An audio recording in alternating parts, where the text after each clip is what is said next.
Hiya everyone, thank you so much for clicking on this video. My name's Dave Elleray. I'm one half of Freedom Thinking, the other half being my wife, Jenny. And I asked myself a question the other day. And my question was just something that came to me. I happened to be in the shower when it happened. But how can I be of more service to people? What can I do to be of more service? And when I had that thought, it kind of resonated with me, and so I put it out onto our WhatsApp group, and we've had some wonderful responses. So thank you so much to everybody who got back to us. You've come up with some wonderful ideas, and some of which we are going to implement, and other ideas and things that people have pointed out we are going to take into consideration, certainly. Thank you so much everybody for your help with that respect. But one of the things that came to me was, what about making just some short videos? Videos which people can click on and we can talk about different things. I want to talk a bit about, I've been doing this work now, when I say this work, for people who don't know, my work is around helping people find peace, helping people find happiness, helping people find the love of life, to help people kind of come out of psychological suffering, no matter what your label. And I come to it through a very experiential, from a very experiential way. My lessons haven't been through sitting down in a classroom. My lessons have been through living it. I'm going to talk a bit about that in this video. But what I wanted to do was I wanted to make a group of videos that I could put out like every other day or something like that, or weekly, that I can share out on YouTube. We'll just go float around on YouTube. We'll post them on WhatsApp. We're going to post them on Telegram. I'm going to start a Telegram channel where I can just put these videos out, and if each one's going to be talking about something different, like an insight that occurred, that helped me, or whether it's going to be stories of people and people's stories of transformation that I personally have witnessed or I have been part of facilitating. And just people just talking about stories of what has impacted my life, and how each one of those things has helped to change me as a human being, as Dave. So like I said, I'm going to try and keep these videos short. If people want to make a donation to Freedom Thinking, we do an awful lot of work via donation. So I'm putting these videos out. There's no charge for them, but if anybody is touched by them and wishes to make a donation to Freedom Thinking, then please do. It helps Jenny and I keep going with our work. Yeah, I think I've said all I want to say about that at this present moment. Yeah, I hope you enjoy them, and I hope that I can reach the people who need to hear this. If my message doesn't resonate with anybody, that's cool.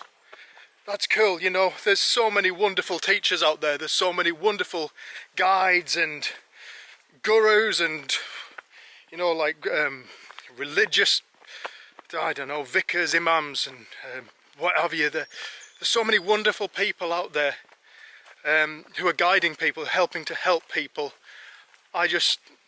If I don't resonate with you, that's cool. That's cool. Excuse my crappy filming, by the way. And I apologise for the sound quality. I'm recording on the camera and it's a bit breezy today. So if my voice is being a bit obscured by the breeze, I do apologise. And if it is, I will try and make sure that it isn't in the coming videos. So this is video one, and I thought during video one, I just wanted to talk a little bit about myself and how my life changed.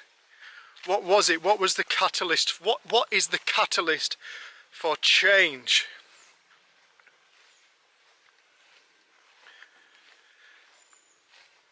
In 2013 I had a breakdown.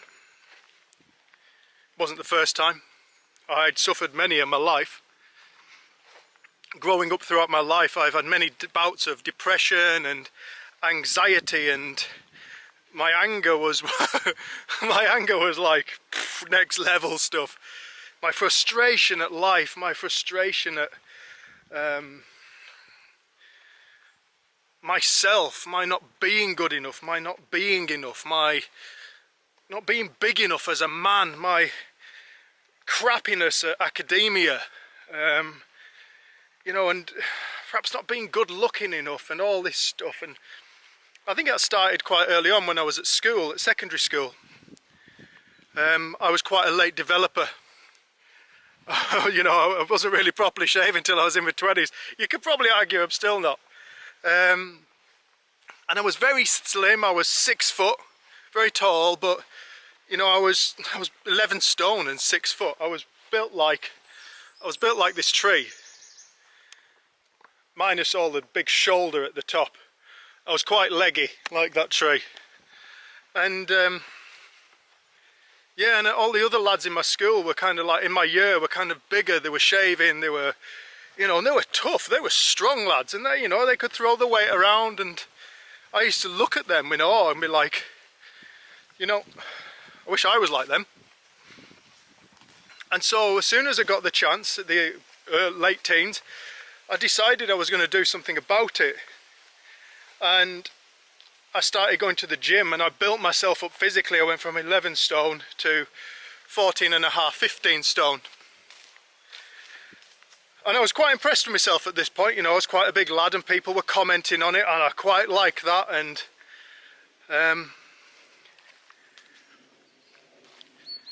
I'd addressed the outer part of myself that I wasn't happy with, but I'd never addressed the inner.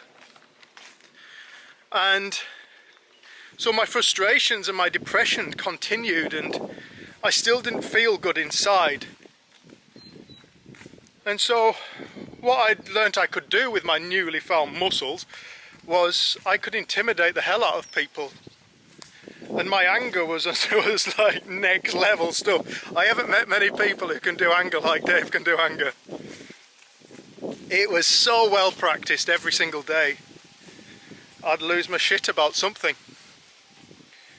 And I found that with my anger and my size, I could really intimidate people, and people would be fearful of me, and I liked that. I liked that. It was like, it's my superpower. I have the power to scare the crap out of people, and I can get what I want. But more importantly, I feel safe. I feel safe.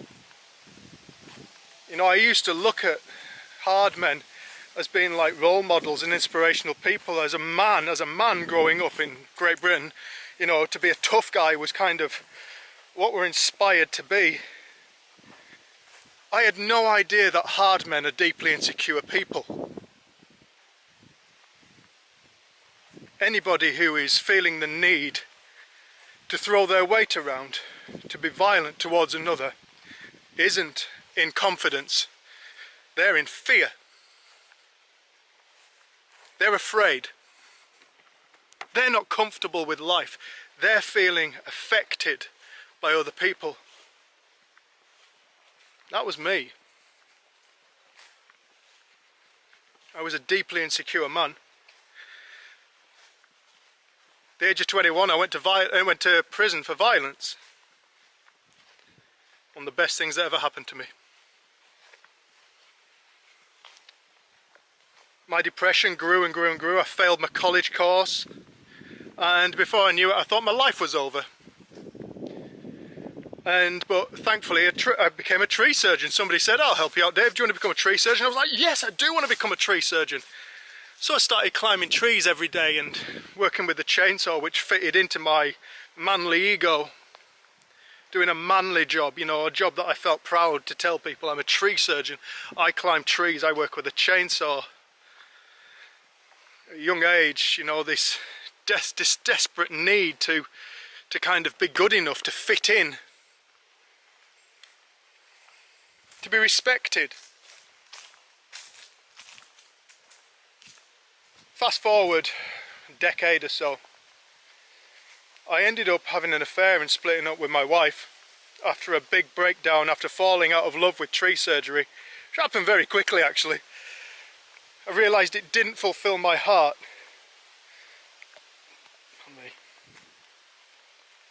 And I fell out of love with it. And because of that, I'm looking back at my life going, I've got no qualifications. You know, I have got a criminal record for violence, which stays on your record for good when it comes to working with people and things like that.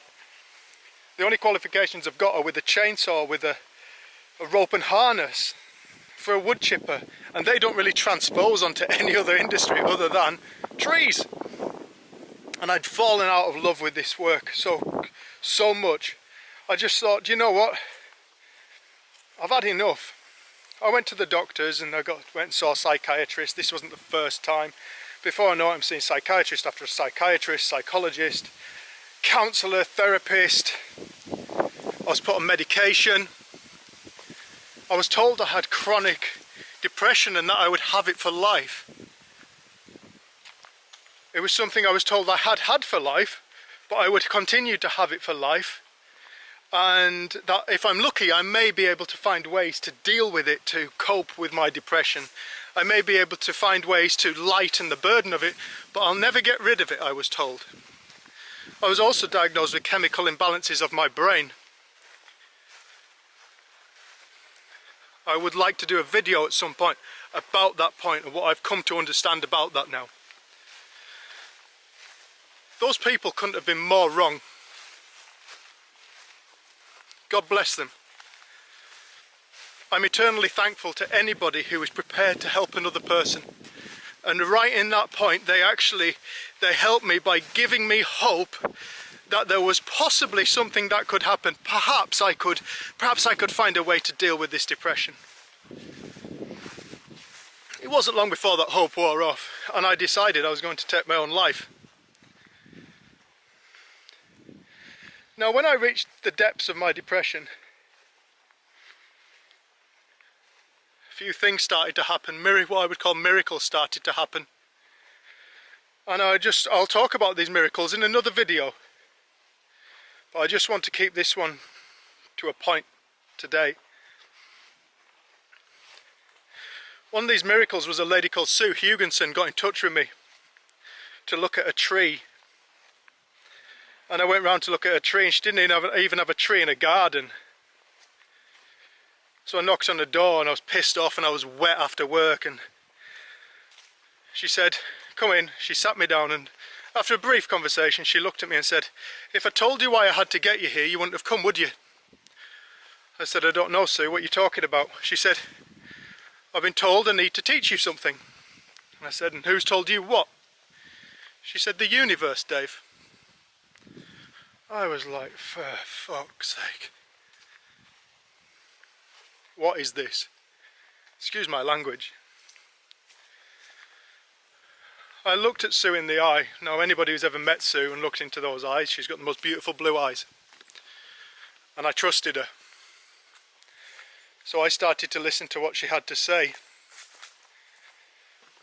She was the first lady who didn't treat me as broken. She treated me as whole. And she introduced me to a man named Sydney Banks. I had no awareness of Sid Banks at this point.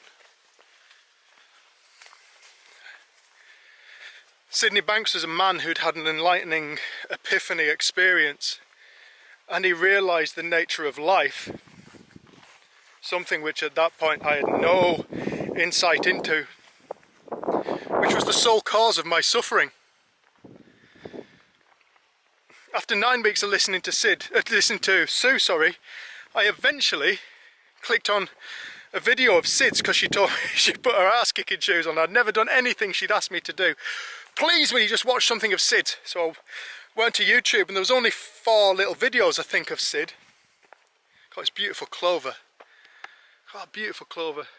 Putting nitrates back in the soil. Thank God we're doing it in a wise way now. There's only 4 videos of Sid at that point, and there was one video in particular I just want to talk about today, because it was in this video there were some words that were a catalyst for my change. It was a video, I'm going to find somewhere, I can feel the breeze getting up, I'm just going to find somewhere, I'll sit down here, see if I can get out the breeze. Pheasant.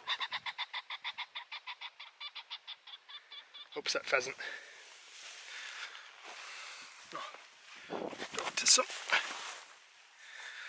It was a video of Sid speaking in a place called Good Hope.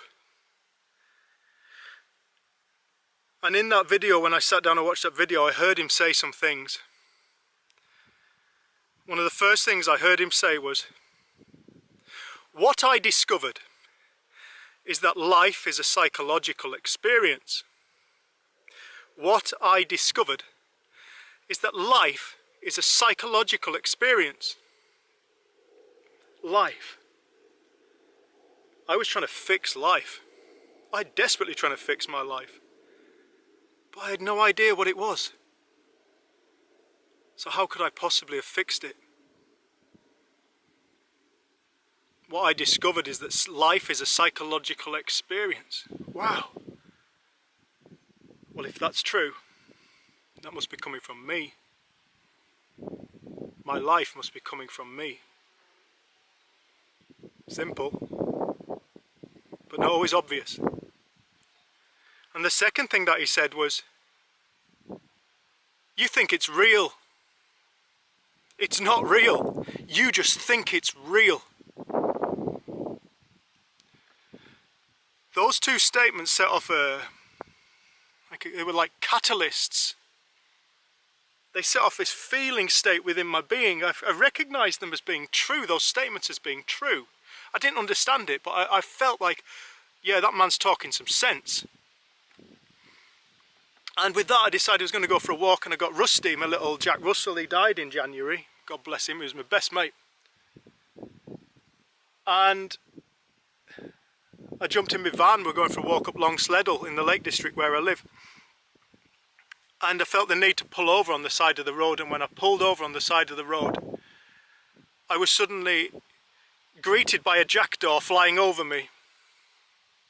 I stood on the side of the road looking down over Kendal, and this jackdaw flew over, and as it flew over, and I just noticed it, that was all. I just looked at it, and as I looked at it, it looked at me.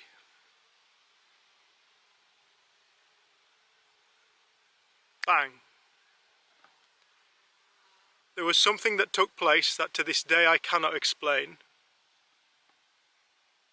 It was an experience. This experience was one of pure, saturated love. Not love for anything. Not like love for a person or my dog or anything like that. It was just pure, unconditional love. Filled my soul, filled my being.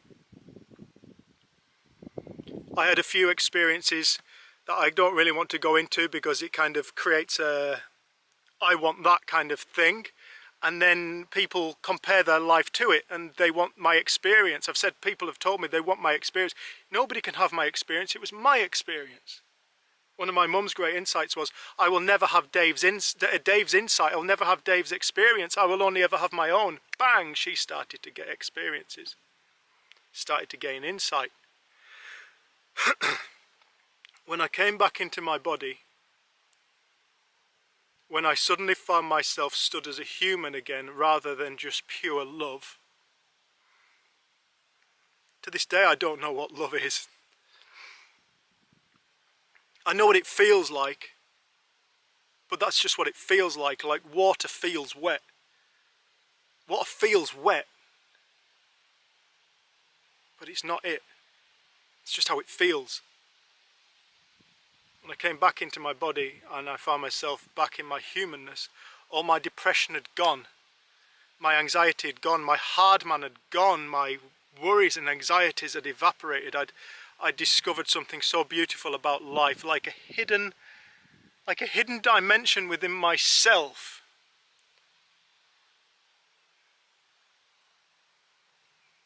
Like a hidden dimension within all of us. I was whole, and I was free. The reason why I wanted to share that story is because I was trying to fix something. I was trying to fix myself. I had all my problems lined up. I know what my problem is. My problem's anger. I know what my problem is. My problem's depression. My problem's anxiety. These are my problems. And I was trying to solve each one. And of course I was not getting anywhere. Such is the nature of consciousness. Such is what I started to discover. whatever I think creates reality. Life is a psychological experience. All of a sudden I discovered I was whole and I was free of burden, and that Dave died. Dave died. Dave died in that moment. A new Dave's been born since that moment. But it didn't come through working on myself. It came through seeing a deeper point about life. It came through, in my experience, it came through seeing that the jackdaw was alive. It was having a psychological experience. It saw its own reality. It lived a reality that looked as true and real to it as mine does to me. And in that moment I saw, to put words to an experience, which isn't really how it went, but just for argument's sake, I saw how we're all the same thing. Everything is the same thing. Every single one of these clovers is a conscious experiential being. It knows what time of year it is, when to come up. It is aware. It's aware that if it goes to flower now, then it will be pollinated by the insect kingdom. It doesn't go to flower in the middle of winter. It only goes to flower when it thinks it's the right time. It is conscious. If it's conscious, then it's having an experience. Consciousness is awareness. Awareness is an experience. Well, to have an experience is a reality. I want to talk more about nature in coming up videos, but I just wanted to make that point. What we think we are looking at to solve our problems, our psychological suffering, our depressions, our this, our that, it's not what we think we're looking for. So we need to let go of being in search of this thing, because it's this idea that we hold, this idea here that we kind of go, I know what my problem is, I just need to solve this problem. No, we've got to go before the problem. For want of a better word, we've got to see deeper into life. We've got to get curious about what is life. How can we fix anything if we don't even know what it is? I'm now a student of life. I have been for 10 years now, and it's been the most exciting journey. My greatest teacher has been nature. I've learnt more about psychological health and myself through observing plant kingdom, animal kingdom, fungal kingdom.